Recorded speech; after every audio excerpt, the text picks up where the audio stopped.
नागपुर में कमला नाम की एक विधवा औरत रहती थी। उसने 2 देसी गाय पाली थी। कमला का एक 20 साल का बेटा था। उसका नाम था रोहन।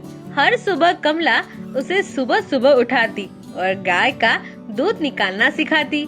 रोहन, रोहन उठो बेटा, सूरज निकल आया है।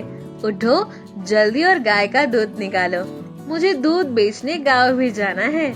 इस प्रकार रोहन सुबह कमला के साथ गाय का दूध निकालता और कमला घर घर जाकर उसे बेच आती थी। इन्हीं पैसों से उनका घर चलता था। एक दिन रोहन ने कमला से पूछा, माँ, हमारे पास सिर्फ 2 गाय है। अगर हमारे पास ज्यादा गाय होती तो हम ज्यादा पैसे कमा सकते थे। हाँ बेटा, तुम ठीक कह रहे हो, पर क्या करें, हमारे पास जो पैसे आते हैं उससे हम जैसे तैसे करके हमारा घर चलाते हैं। अब और गाय खरीदने की हमारी हैसियत ही नहीं है। एक दिन रोहन और कमला रोज की तरह गाय का दूध निकाल रहे थे, लेकिन गाय से एक बूंद भी दूध नहीं निकल रहा था। रोहन, पता नहीं क्या हुआ है, कुछ दिनों से गाय दूध नहीं दे रही है, जरा डॉक्टर को बुलाओ तो। कमला चाची, इस गाय की उम्र हो गई है, ये अब दूध नहीं देंगी। बेहतर होगा अगर आप इसे बेच दें। ठीक है डॉक्टर। माँ, क्या तुम अपनी गाय को सच में बेच दोगी? हाँ बेटा, तुमने सुना नहीं डॉक्टर ने क्या कहा? लेकिन माँ, इस गाय ने अपने कितने सालों से सेवा की है, उसे ऐसी हालत में बेचना गलत है। क्या मैं इसकी देखभाल कर सकता हूँ? अच्छा ठीक है बेटा, तुम इसका ख्याल रखना। दिन बीत रहे थे। रोहन बड़े प्यार से उस गाय का ख्याल रखता था, लेकिन एक दिन अचानक दूसरी गाय जो दूध देती थी वो मर गई और कमला पर संकट टूट पड़ा। हे भगवान, गरीब के साथ कैसा अन्याय हो रहा है। अब हम अपना गुजारा कैसे करेंगे? माँ, अब हम क्या करें? देखो बेटा, अब हमें इस बूढ़ी गाय को बेचना ही होगा। दूसरा कोई विकल्प ही नहीं दिख रहा। इसे बेचकर हमें जो पैसे आएंगे उसमें हम कोई दूसरा व्यापार कर सकते हैं। नहीं माँ, नहीं, ये गाय हमारा एक लौता सहारा है, हमारे परिवार का हिस्सा है।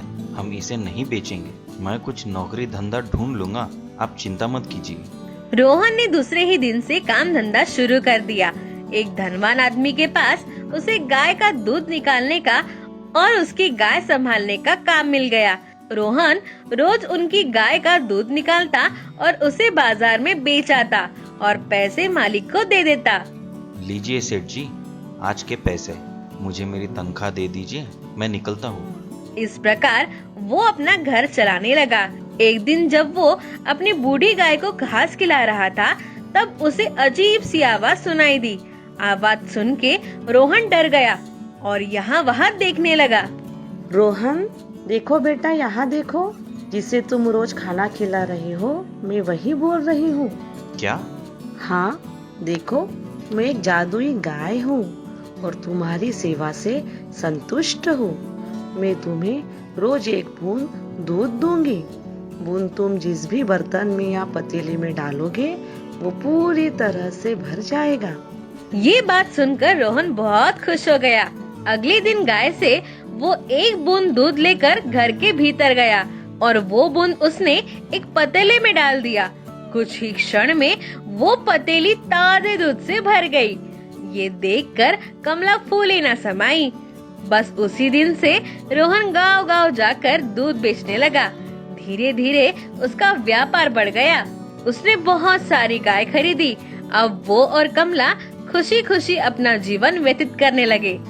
दोस्तों, इस कहानी से हमें ये सीख मिलती है कि ईमानदारी और मेहनत हमेशा अच्छे ही फल देती है।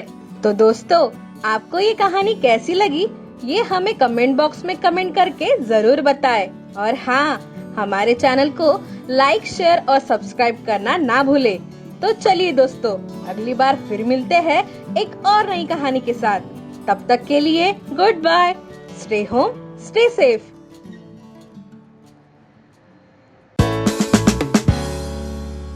दुबे, जो बड़ी खुशी से अपना जीवन बिता रहे हैं, लेकिन एक दिन मिसेस दुबे की तबीयत काफी खराब हो जाती है।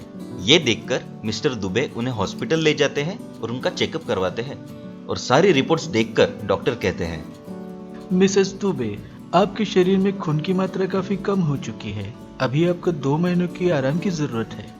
मैं कुछ दवाइयाँ लिख देता हूँ, उसे समय पर लेते रहिए। ये सुनकर मिस्टर एंड मिसेस दुबे वापस घर लौट आए और तभी मिस्टर दुबे ने कहा, निर्मला, अब तुम्हें आराम की सख्त जरूरत है। तुम अब घर की चिंता छोड़ दो। हम घर के सारे कामों के लिए एक नौकरानी रख देते हैं। हाँ, वो सब तो ठीक है, पर तुम्हें तो पता ही है ना आजकल की नौकरानियां कैसा काम करती है। काम कम और हाथ सफाई ज्यादा करते हैं, और हमारे घर में काफी कीमती चीजें हैं। हम कैसे किसी पर भरोसा करें? नहीं निर्मला, सभी नौकरानियां एक जैसी नहीं होती। ठीक है, हमारे पड़ोस में जो नौकरानी काम करती है, हम उसे ही नौकरी पर रख देते हैं। जैसा तुम्हें ठीक लगे निर्मला। अगले दिन निर्मला ने पड़ोस की नौकरानी को अपने घर पर काम पर रख दिया और उसे सारे काम समझाकर निर्मला ने कहा, विमला, तुम्हें सारे काम तो समझ ही गए होंगे, बस याद रहे घर की किसी भी कीमती चीजों का नुकसान ना हो। जी मालकिन। ऐसा कहकर विमला ने उसी दिन से सारे काम करने शुरू कर दिए। विमला पूरी ईमानदारी से सारे काम किया करती और खाना भी बड़े मन लगाकर बनाया करती, लेकिन फिर भी निर्मला हमेशा उसे शक भरी नजरों से ही देखा करती और घर की कोई भी चीज समय पर ना मिलने पर उसे खूब डांटा करती।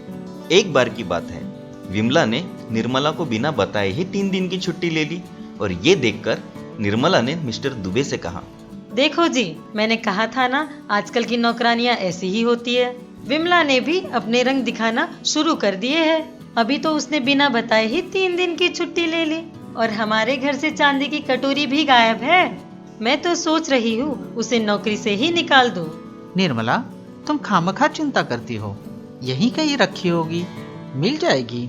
और वैसे भी इतना अच्छा खाना बनाने वाली नौकरानी हमें और कहीं नहीं मिलेगी। ऑफिस में तो सभी विमला के खाने की काफी तारीफ करते हैं। हाँ जी, बात तो तुम्हारी भी बिल्कुल सही है। मुझे भी उसके हाथ का बना हुआ खाना बहुत पसंद है, जैसे कि उसके हाथ में कोई जादू हो। लेकिन मेरी चांदी की कटोरी का क्या? अगले दिन विमला फिर घर पर काम करने आ जाती है। उसे देखकर निर्मला का गुस्सा 7वें आसमान पर पहुंच जाता है। क्या बात है विमला, कल तुमने बिना बताए ही छुट्टी ले ली। तुमने एक बार भी बताना जरूरी नहीं समझा। पता है तुम्हारी वजह से हमें कितनी परेशानी उठानी पड़ी। लगता है तुमने भी अपना रंग दिखाना शुरू कर दिया। और हाँ, मेरी चांदी की कटोरी कहाँ पर है? वो भी कहीं नजर नहीं आ रही। निर्मला की इतनी बातें सुनकर विमला की आंखों में आंसू आ गए और रोते रोते वो कहने लगी, मालकिन, आपकी चांदी की कटोरी तो मैंने टेबल के नीचे ही रख दी थी। उस दिन सफाई करते वक्त मुझे मिली। विमला तुरंत ही किचन में जाकर निर्मला को वो कटोरी लाकर दिखाती है। निर्मला को अपनी कही हुई बातों पर बहुत पछतावा होता है और वो विमला के आंसू पोंछते हुए कहती है, विमला, अभी रोना बंद करो और मुझे बताओ क्या हुआ। 3 दिन क्यों नहीं आई? घर पर कुछ परेशानी है क्या? क्या बताऊं मालकिन, बात ही कुछ ऐसी है। कल मेरे बेटे की तबीयत काफी खराब थी, तो मुझे उसे हॉस्पिटल ले जाना जरूरी था। घर की सारी जिम्मेदारियां तो मुझे ही निभानी पड़ती हैं। तो विमला, तुम्हारे घर पर तुम्हारे पति तो होगे ना? जी मालकिन, है तो, पर क्या हुआ विमला, खुल के बताओ। पर मालकिन, मेरे पति घर की कोई भी जिम्मेदारी पूरी नहीं करते। दिन भर सिर्फ शराब पिया करते हैं। ये सब सुनकर निर्मला को बहुत ही ज्यादा बुरा लगता है। विमला की यह परिस्थिति देखकर निर्मला ने कहा, मुझे माफ करना विमला, मैं तुम्हें ठीक से समझ ही नहीं पाई। कोई बात नहीं मालकिन। विमला, मैं चाहे तो तुम्हारी मदद कर सकती हूँ।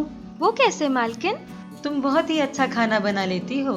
तुम चाहो तो तुम्हें खाना बनाने का ऑर्डर भी दिला सकती हूँ। बहुत बहुत मेहरबानी होगी मालकिन। नहीं विमला, इसमें मेहरबानी की क्या बात है? मैं तुम्हारे लिए इतना तो कर ही सकती हूँ। ऐसा कहकर निर्मला और विमला ने मिलकर खाना बनाने के ऑर्डर लेना शुरू कर दिए। निर्मला ने शादी ब्याह जैसे बड़े बड़े सम्मेलनों से खाना बनाने का ऑर्डर लेना शुरू कर दिया और विमला ने भी हर जगह बड़े मन लगाकर खाना बनाया और हर जगह विमला के खाने की काफी तारीफ होती थी। इस तरह कुछ ही दिनों में विमला को और भी ऑर्डर मिलने लगे। अब उसे लगभग हर दिन एक ऑर्डर मिला करता था और कुछ ही दिनों में विमला एक नौकरानी से मालकिन बन गई। और ऐसा होते ही विमला ने निर्मला से कहा, धन्यवाद मालकिन, आपने मेरे अंदर के हुनर को पहचाना और मुझे आज इस काबिल बनाया। नहीं विमला, आज तुम जो कुछ भी हो ये तुम्हारी मेहनत का फल है। और हाँ, आज से मैं तुम्हारी मालकिन नहीं बल्कि एक अच्छी दोस्त हूँ। ऐसा कहकर दोनों सहेलियां खुशी से खिलखिला उठी। तो देखा दोस्तों, किस तरह निर्मला ने विमला के अंदर के हुनर को पहचाना और उसे कामयाबी का एक रास्ता दिखाया, और विमला ने भी पूरी मेहनत करके अपने जीवन को सफल बनाया। तो दोस्तों, आपको इस कहानी से क्या सीख मिली, ये हमें कमेंट बॉक्स में कमेंट करके जरूर बताएं। और हाँ, हमारे चैनल को लाइक, शेयर और सब्सक्राइब करना ना भूलें, और हमारे न्यू वीडियोस के अपडेट पाने के लिए बेल आइकन को प्रेस करना ना भूलें। तो चलिए दोस्तों, अगली बार फिर मिलते हैं एक और नई कहानी के साथ। तब तक के लिए गुड बाय।